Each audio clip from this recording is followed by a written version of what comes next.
Welcome to Goofing Off-Road. My name's Tony. If you've ever started your Jeep and it's come up with a message, change oil soon, that means your oil life is below 5% and it's time to change your oil. Let me show you how.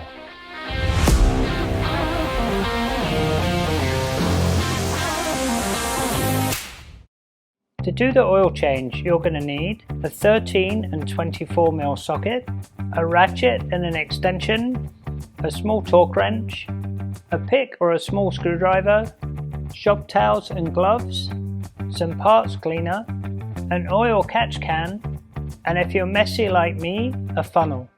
For this oil change, I'm going to use Mopar 5W20 engine oil and the Mopar oil filter, which comes with a new O-ring. To make it easier to work on the engine, I'm going to put a moving blanket at the top of the windscreen, and then I'm going to fold the bonnet all the way up.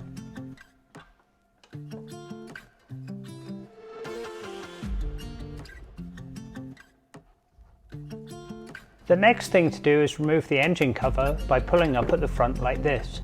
Here's a view of the engine from the top. The oil filler cap is on the driver's side towards the front of the engine, and the oil filter is on the passenger side behind the alternator.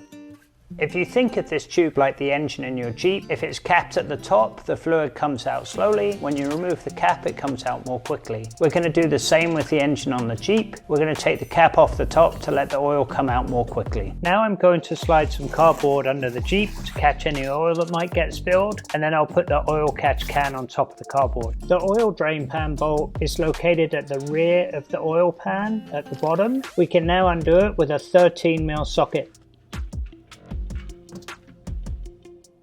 Your drain plug's magnetic, so check the end for any metal. If you have metal at the end of your drain plug, you probably have a problem with your engine. While the oil is draining, remove the oil filter cap using a 24mm socket.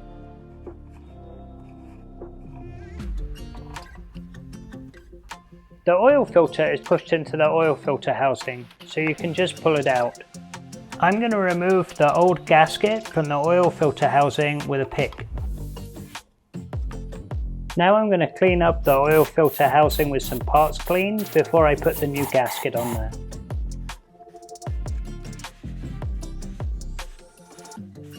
Now it's time to put the new gasket on. It goes in this groove here, and you simply place it over the top like that. And then I like to take some new oil and rub it around the gasket to help it to slide on so that it doesn't tear when you reinstall the filter. Now you can install the new filter by pushing it into place in the cap, throw the oil filter back in and torque it to 25 Newton meters.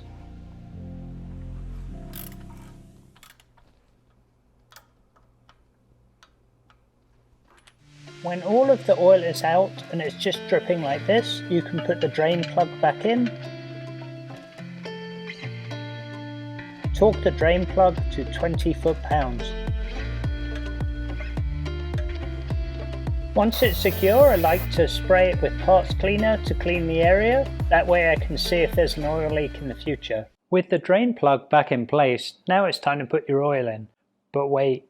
Are you sure you put the drain plug back in? Go double check that, because if you didn't, the oil's going to end up all over the floor and it's going to be a bad day. So double check your drain plug and then let's put the oil in. The engine in this 6-cylinder 2016 Jeep takes 6 quarts of oil. I'm going to throw the first 5 quarts in and measure out the last quart. There are markers on the container to show you how much oil you've put in. Because I have a tendency to be messy, I'm using a really big funnel to make sure the oil goes into the engine. Now the oil's in, we can remove the funnel and put the oil filler cap back.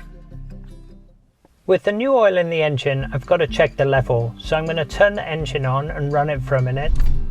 Then turn it off, let it drain for a couple of minutes, then check the oil level with the dipstick. The dipstick's on the passenger side of the engine, it's this yellow thing here. We're going to pull it out, clean it off, pop it back in, and then pull it out and see how high the oil is on the dipstick. I don't know if you can see this, but the oil's at the top of the hash marks, which is where I want it. So I can pop the dipstick back in and I'm ready to go. Now the new oil's in, it's time to reset the oil life meter. To do this, put the key in the ignition and turn it to accessory. Wait for the lights to go out. Press the gas pedal 3 times. And that will reset your oil life. To check it, go into vehicle info on your dash and you'll see that your oil life is at 100%. That's it, the oil change is complete and we can put the engine cover back on. Remember to dispose of your old oil responsibly. A lot of auto parts stores will take it for recycling. I hope this video was useful. Please like and subscribe for more cool videos.